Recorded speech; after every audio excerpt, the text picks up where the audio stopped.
खोड़ो खड़ा। इन पड़ोसियों ने तो दिमाग का दही कर दिया है। न जाने क्या कमी रह जाती है उनके घर में कि हर तीसरे दिन कुछ ना कुछ तोड़ फोड़ करवाना शुरू कर देते हैं। अभी जाकर इनकी मरम्मत करती हूँ। इस बार अच्छे से सुना कर आना इन लोगों को प्रमिला। मैं तब तक एक कप चाय बनाकर पी लेता हूँ। कितना शोर हो रहा है, हाय मेरा सर। और अपने पड़ोसियों के घर हो रही कंस्ट्रक्शन की आवाज से चिड़ी हुई प्रमिला उनके घर पहुंच जाती है। अरे सुमन जी, कहाँ हैं आप? इतनी भी इंसानियत नहीं बची क्या आप लोगों में? मेरे पति का सर दर्द से फटा जा रहा है और आपके घर से आवाजें आनी बंद ही नहीं हो रही। तो उनके कानों में कोयला डाल दीजिए आंटी जी। ये कौन बोला? अपने हाथ में सर दर्द की गोली का पत्ता लिए स्वाति कमरे से बाहर आती है और प्रमिला के हाथ पर उस पत्ते को रखते हुए कहती है, मैं बोली, सर में दर्द हो रहा है ना आंटी, तो ये दवाई पानी में मिलाकर अंकल जी को खिला दीजिएगा।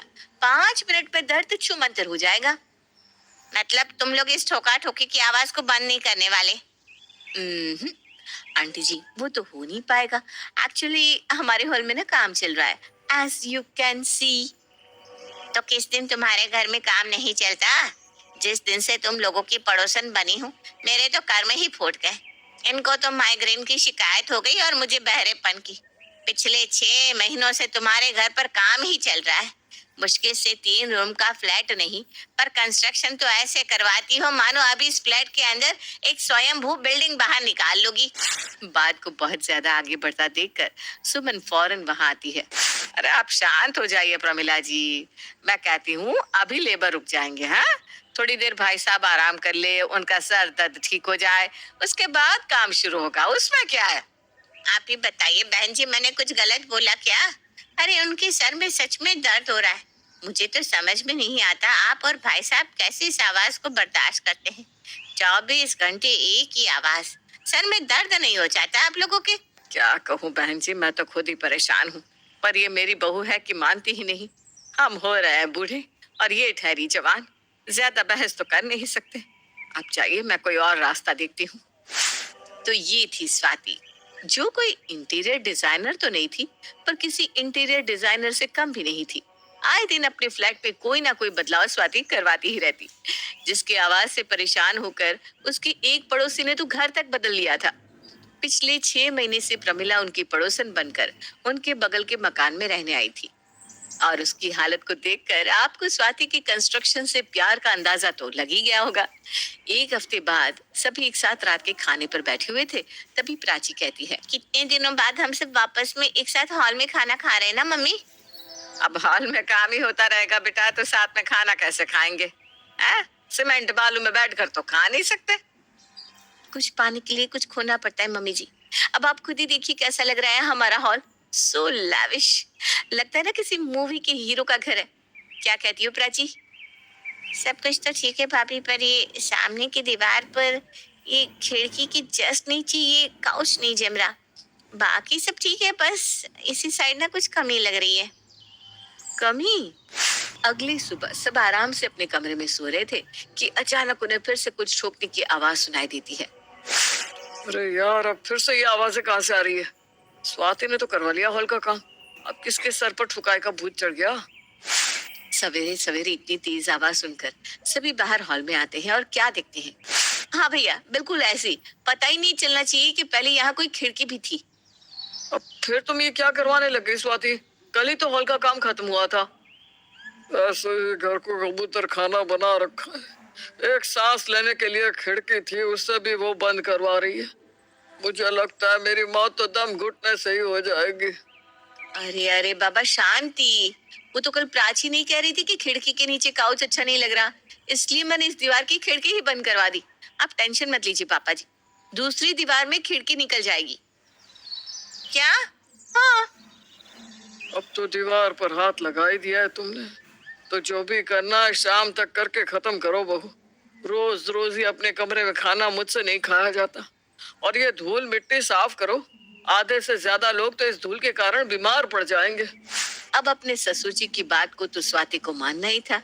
हॉल की खिड़की बदलवाने के बाद 3-4 दिन तक स्वाति बिल्कुल शांत बैठ जाती है। देख लिया कितना दबदबा है मेरा। पड़ोस में एक बार जाकर उस स्वाति के कान मरोड़ कर क्या आई? काम ही बंद करवा दिया उसने। वही तो देख रहा हूँ प्रमिला। कई दिनों के बाद सभी शोर और सीमेंट से दूर एक नॉर्मल लाइफ जी रहे थे कि तभी स्वाति अपने घर पर एक किटी पार्टी रखती है जिसमें उसकी सारी सहेलियां उसके घर आती है। हॉल तो काफी अच्छा बना लिया स्वाति, मानना पड़ेगा। क्या अच्छा, एक चीज अच्छी की और दूसरी वही की वही। आज के जमाने में किचन में ये अंगूर और एप्पल वाले टाइल्स कौन रखता है स्वाति? सो लो क्लास। दीवारों पर वुडन टाइल्स या ग्लास टाइल्स लगने लगे। कभी मेरे घर आओ तो तुम्हें समझ में आएगा किस तरह घर बनाया जाता है। अब इसके बाद स्वाति के अंदर का कीड़ा बिलबिलाने से कहाँ रुकने वाला था और अगले ही दिन स्वाति अपने किचन के टाइल्स को बदलवाने लग जाती है। स्टोन इफेक्ट वाले टाइल्स लगवाऊंगी, अर्थ कलर और वुड्स का काम। ऐसे किचन की दीवारें निखर कर आएगी कि नेहा की सारी हेकड़ी उतर जाएगी। घर की एक हिस्से में तोड़फोड़ खत्म होता तो दूसरे में शुरू हो जाता। किचन में सारे चेंजेस करवाने के बाद एक रोज स्वाति अपने कमरे में आराम से फोन चला रही थी कि तभी स्क्रॉल करते करते वो एक रील देख लेती है। ये कब हुआ? मुझे तो पता ही नहीं था। आजकल रूम और टॉयलेट सेपरेट रहते हैं। नहीं, सही भी है। इससे वास्तु पर भी कोई इफेक्ट जरूर पड़ता होगा। मैं कल ही अपने कमरे को बड़ा करवा लेती हूँ और इस बाथरूम को कॉमन बाथरूम बनवा दूंगी। क्या कहते हो सुमित? 6 महीने पहले तक हमारा ये कमरा मास्टर बेडरूम नहीं था, पर तुमने ही इसमें टॉयलेट ऐड करवाया था। शायद तुम भूल गई हो स्वाति। मैं तुम्हारे आगे हाथ जोड़ता हूँ, अब फिर से हॉल में मैं नहीं सोने वाला। अरे तो ठीक है ना सुमित, अब तुम मेरे लिए इतना भी नहीं कर सकते। I am just following the trend. ऐसी की तैसी इस ट्रेंड की। पैसे कितने खर्च होते हैं? नाराज नहीं होते ना सुमित, आई लव यू ना बाबू। स्वाति की इस तरह घर में कोई ना कोई छेड़खानी करवाने की आदत से अब सभी परेशान हो चुके थे और एक दिन प्रेम दुकान से हड़बड़ाकर घर आता है। मम्मी, भाभी, प्राची, जल्दी सब आओ। क्या हो गया प्रेम, तू इतना घबराया हुआ क्यों है? क्या हो गया? अभी तो कुछ नहीं हुआ, असल में अब होगा। भाभी हमारे घर पर आए दिन इतना काम करवाती है कि सभी को शक हो गया है कि हमारे घर पर बहुत सारे पैसे हैं और ये बात उड़ते उड़ते कुछ गुंडे मवालियों तक पहुंच गई। दुकान पर धमकी आई है, 10 लाख रुपए रंगदारी मांग रहे हैं वो लोग। पैसा तो एक तरफ, जान का खतरा दूसरी तरफ। हो गया, पड़ गई तेरे कलेजे को शांति बहू। सड़क पर लाकर खड़ा कर दे हमें बहू। तू तो चाहती थी कि हम सबकी जान पर आ जाए और बनवा ले तू घर। पर मम्मी जी, मुझे क्या पता था कि ये बात इतनी बिगड़ जाएगी। सब अपना अपना सामान पैक करो, हमें नहीं रहना यहाँ। यहाँ रहना ही नहीं है, हम सब गांव जा रहे हैं। तभी प्रेम अपनी माँ को आंख मारता हुआ कहता है, हाँ ये भी ठीक है माँ, गांव ही चलते हैं। शायद शहर में हमारा दाना पानी अब खत्म हो गया है। हे भगवान, प्लीज इस बार संभालने, मैं कसम खाती हूँ। आज के बाद मैं कभी फालतू में कोई कंस्ट्रक्शन नहीं करवाऊंगी। घर के बाहर खड़ा सुमित प्लान को सक्सेसफुल होता देख रहा था और अपनी पत्नी की ये बात सुनते ही वो प्रेम के फोन पर कॉल लगाता है और किसी प्रो एक्टर की तरह प्रेम कांपते हुए फोन उठाता है। क्या? थैंक यू गुंडे भाई साहब, भगवान का शुक्र है आपको पता चल गया कि हमारा दिवाला पिट गया है। चावल दाल खाने के पैसे जुगाड़ हो जाए वही बहुत है। हाँ भाई साहब। ये कहकर प्रेम फोन कट कर देता है। माँ, अब हमें गांव जाने की जरूरत नहीं पड़ेगी। भैया ने किसी तरह उन लोगों को ये विश्वास दिलाया है कि हमारा दिवाला पिट गया है और उन्होंने मान भी लिया। अब आप भूलकर भी इस घर में कोई तोड़फोड़ मत करवा लीजिएगा भाभी, बड़ी मुश्किल से जान बची है इस बार। अरे तू पागल है क्या? नहीं नहीं, कभी नहीं। और कुछ इस तरह दोनों भाई मिलकर स्वाति की सादत को छुड़वा ही देते हैं। सीमा का बेटा पीयूष भले ही सांवला था, पर नेचर और दिल का बहुत साफ था। अपने पिताजी के जाने के बाद भी उसने अकेले ही पूरे घर की जिम्मेदारी संभाल ली थी। इसलिए सीमा चाहती थी कि उसकी बहू सुंदर होने के साथ ऐसी हो जो पूरे घर की जिम्मेदारियों को संभाल सके। और इसीलिए सीमा की सहेली पीयूष के लिए परी का रिश्ता लेकर आती है। देख ली ना फोटो, है ना लड़की लाखों में एक। अब बता, अपनी पीयूष के लिए कैसी रहेगी? तुझे पसंद है ना? लड़की तो सच में बहुत सुंदर और गोरी है, पर लड़की इतनी गोरी है और मेरा बेटा, कहीं ऐसा ना हो कि लड़की मेरे बेटे का रंग देखकर उसे मना कर दे। सीमा बहुत संस्कारी है और उसे अपने लिए ऐसा जीवन साथी चाहिए जो उसका ख्याल रख सके। और अपना पीयूष का दिल तो बहुत साफ है। तू बस इस रिश्ते के लिए हाँ कर दे, लड़की की गारंटी मैं लेती हूँ।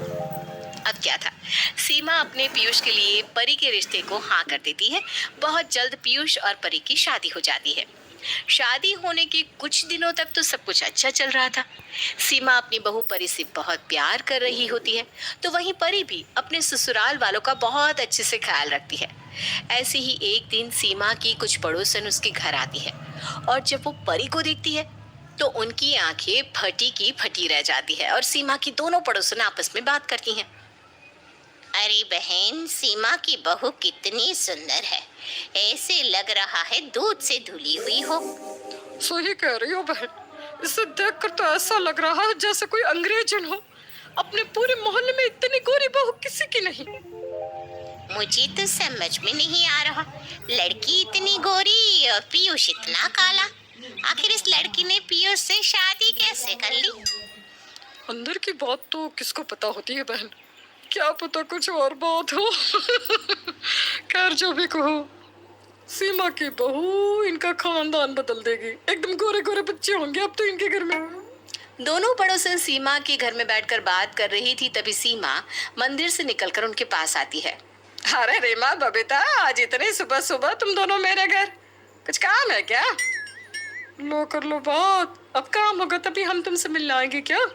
हम तो तुम्हारी बहू से मिलने आए थे।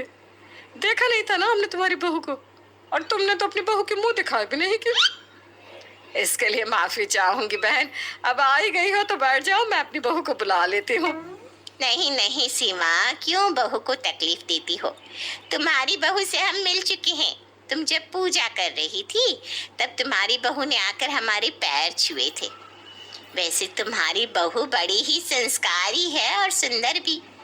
आखिर इतनी गोरी बहू तुम लाई कहाँ से? अपनी पड़ोसन की बातें सुनकर सीमा मुस्कुराने लगती है। ऐसे ही अब सीमा अपनी पड़ोसन से बात करती है, और उनके दोनों पड़ोसन सिर्फ उसकी बहू की तारीफ ही करती रहती है। ये देखकर सीमा को बहुत अच्छा लगता है। अब ऐसे ही कुछ दिन बीत जाते हैं। एक दिन सीमा की नौकरानी तारा वीडियो कॉल पर अपने किसी रिश्तेदार से बात कर रही थी, तभी वहां परी आ जाती है। इतना हंस हंस के किससे बात कर रही हो तारा काकी? छोटी मालकिन, ये ना मेरी ननद है, बम्बई में रहती है। बहुत दिनों से कह रही थी कि अपनी छोटी मालकिन को दिखा दे, पर मुझे ना डर लगता था कहीं आप बुरा ना मान जाओ। भला मैं किस लिए बुरा मानूंगी? आखिर कोई मुझसे बात करना चाहता है तो इसमें हर्जी क्या है? परी का स्वभाव बहुत शांत किस्म का था। वो किसी में भी भेदभाव नहीं करती थी, इसलिए बिना कुछ सोचे समझे परी अपनी नौकरानी की ननद से वीडियो कॉल पे बात करके वहां से चली जाती है। देखा तूने, मेरी छोटी मालकिन कितनी सुंदर और गोरी चिट्टी है। कहाँ हमारे मालिक और कहाँ हमारी परी मालकिन। जैसा नाम वैसा रंग रूप है इनका। सही कह रही हो भाभी, ये तो लंगूर के हाथ पे अंगूरी मिल गया। तारा अपनी ननद से बात कर रही थी। ये सब कुछ सीमा सुन लेती है और अपनी नौकरानी को धमकाती है। किससे बात कर रही हो वीडियो कॉल पर? किसी से तो नहीं बड़ी मालकिन, मैं तो बस अपनी ननद से बात कर रही थी। बहुत दिन हो गए थे ना बात किए हुए, और वो भी गांव गई है, तो बस ऐसे ही। बहुत अच्छे से जानती हूँ तू अपनी ननद से क्या बात कर रही थी और किस बारे में। अरे तू होती कौन है मेरे बहू बेटे के बारे में बात करने वाली? आइंदा से अगर तूने कभी भी मेरे बेटे बहू के बारे में किसी से बात की तो मैं तुझे नौकरी से निकाल दूंगी, समझी? माफ करना मालकिन, ऐसी गलती दोबारा नहीं होगी। सीमा अपनी नौकरानी को तो धमका देती है, पर आखिर वो किस किस का मुंह रोक लेती। अब जब भी किसी को अपने बेटे बहू के बारे में बात करते हुए देखती तो हमेशा वो पाती कि लोग उसके बेटे का मजाक बनाते। ये देखकर सीमा को अपनी बहू से नफरत होने लगती है। गलती की मैंने अपने बेटे की लड़की, ऐसी लड़की से शादी करवाकर। मुझे अपने बेटे का और इसका रंग देख लेना चाहिए था। कहाँ ये इतनी गोरी और कहाँ मेरा बेटा काला। इसी वजह से सब इसकी तारीफ करते हैं और मेरे बेटे की बुराई। पर अब ये कहानी ज्यादा दिन तक नहीं चलेगी। आखिर मैं भी देखती हूँ अब कौन मेरे बेटे का मजाक उड़ाता है। अब सीमा ठान लेती है कि वो अपनी बहू की इतनी बुराई करेगी कि हर जगह सिर्फ उसके बेटे की ही तारीफ होगी। ऐसे ही एक दिन सीमा की कुछ सहेलियां उसके घर आती है। सीमा, तू तो बहुत सुंदर बहू लाई है, बिल्कुल अंग्रेजन लग रही है। यार यही तो गलती हो गई ना मुझसे। अच्छा होता अगर मैं अपने बेटे का रंग रूप देखकर अपने लिए बहू लाती। मैं घर में बहू नहीं, आफत की पुड़िया लाई हूँ, पुड़िया। तू ऐसा क्यों बोल रही है सीमा? मैंने तो सुना था तेरी बहू बहुत शांत स्वभाव की है और बड़ी ही संस्कारी भी। ये सब तो बस कहने की बात है, जिस पर बीतती है ना वही जानता है। मेरी बहू को अपने रंग रूप को सजाने से ही फुर्सत नहीं मिलती। इसकी वजह से घर में नौकरानी रखी हुई है। बताओ भला, बहू के होते हुए भी कोई नौकरानी रखता है क्या? आज तक कभी भी सुबह उठकर एक कप चाय नहीं पूछती। सारा दिन अपने कमरे में बैठकर सहेलियों से, अपनी माँ से बातें करती रहती है और मेरे साथ मेरे बेटे की बुराई। ये क्या बोल रही है सीमा? तेरी बहू तेरे बेटे की भी बुराई करती है? मैं ना अपने घर की बात किसी को बताना नहीं चाहती थी, पर मैं इतनी परेशान हो चुकी हूँ कि मैं खुद को रोक नहीं पा रही। अब तू तो समझ सकती है ना, आखिर तेरी भी तो बहू है। जो तेरे साथ तेरी बहू ने किया वही काम मेरी बहू मेरे साथ कर रही है।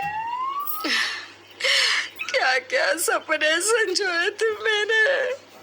इस तरह से सीमा रोने का झूठा दिखावा करने लगती है और उसकी दोस्त को लगता है कि सच में उसकी बहू बहुत बुरी है, जिसे अपने रंग रूप का बहुत घमंड है। कुछ देर बाद सीमा की दोस्त चली जाती है। ऐसे ही कुछ दिन बीत जाते हैं और सीमा की ननद उसके घर आती है। सीमा अपनी ननद से भी अपनी बहू की खूब बुराई करती है। देख रही हो दीदी, तुम दोपहर के 1 बज चुके हैं पर महारानी को अब तक होश नहीं कि घर में मेहमान आया है, उससे कुछ खाने को पूछ लो। तुम यहीं रुको दीदी, मेरी बहू कुछ करने वाली नहीं, मैं ही तुम्हारे लिए खाना बना देती हूँ। आखिर तुम्हें दवाई भी तो लेनी होती है। इस तरह से सीमा पीयूष की बुआ की नजरों में भी अपनी बहू को बुरा बना देती है और खुद मुस्कुराती हुई रसोई में चली जाती है। अपनी बहू को बुरा बनाकर सीमा रसोई में जाती है, जहाँ वो देखती है कि उसकी बहू पहले से ही अपनी बुआ सास के लिए खाना बनाकर रेडी है और वो अपनी बुआ सास के पास जा ही रही है। ये देखकर कहीं उसका प्लान चौपट ना हो जाए, इसलिए बड़ी ही चालाकी से सीमा अपनी बहू के हाथ से खाने की प्लेट ले लेती है और उसे कमरे में जाने को कहती है। पर माँ जी, बुआ सास तो मुझसे ही मिलने के लिए यहाँ आई है ना, और अगर मैं उनको खाना भी नहीं दूंगी तो वो मेरे बारे में क्या सोचेंगे? अरे तू इतनी टेंशन क्यों लेती है बहू, वो कुछ नहीं सोचेंगी। और वैसे भी उनकी तबीयत कुछ ठीक नहीं है, वो जितनी देर आराम करेंगी उनके लिए उतना ही अच्छा है। जा, तू भी सुबह से काम करके थक गई होगी ना, आराम कर ले। हाँ ठीक है माँ जी। इन सब बातों से अनजान बेचारी परी अपने कमरे में जाकर आराम करने लगती है, तो वहीं दूसरी ओर सीमा अपनी बहू की बुराई करती है और उसे सबकी नजरों में बुरा बना देती है।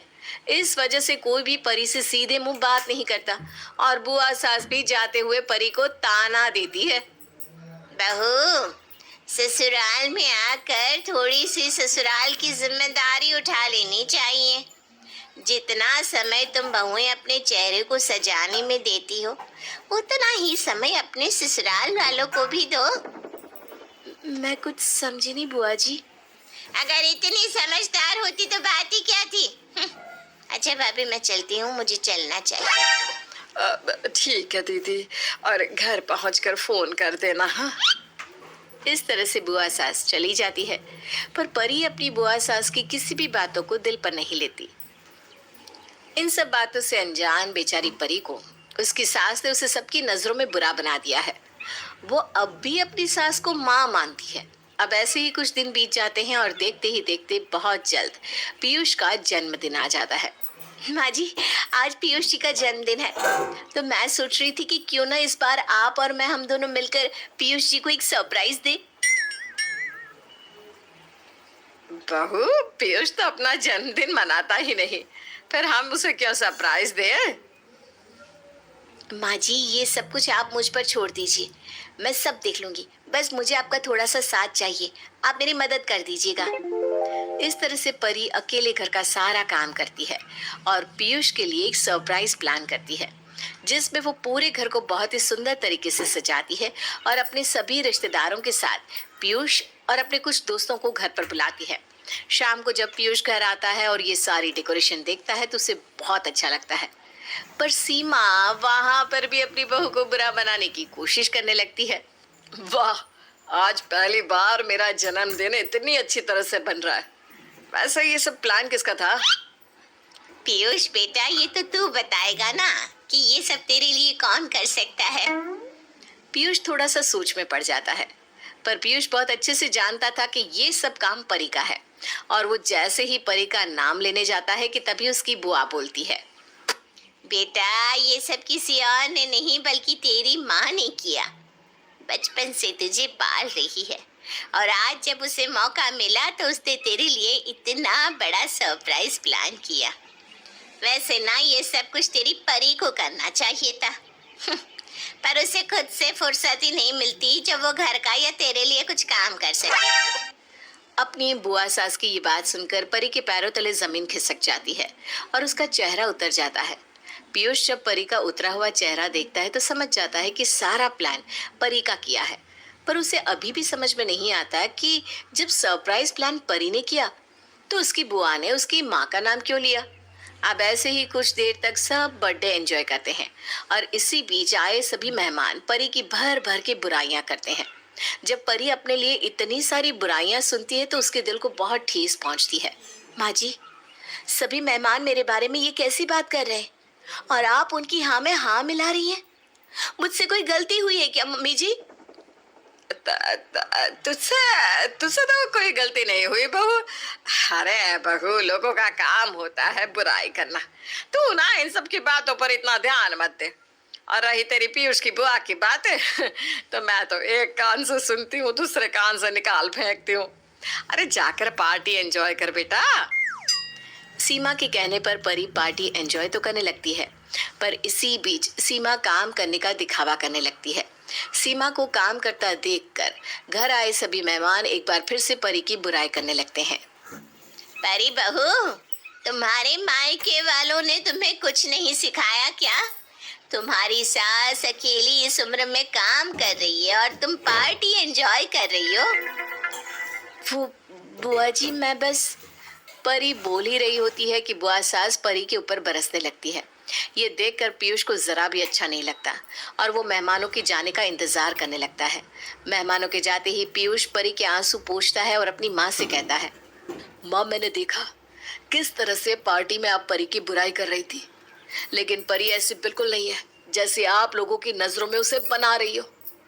मुझे समझ में नहीं आ रहा, आप मेरी परी को सबकी नजरों में इतना बुरा क्यों बना रही हो?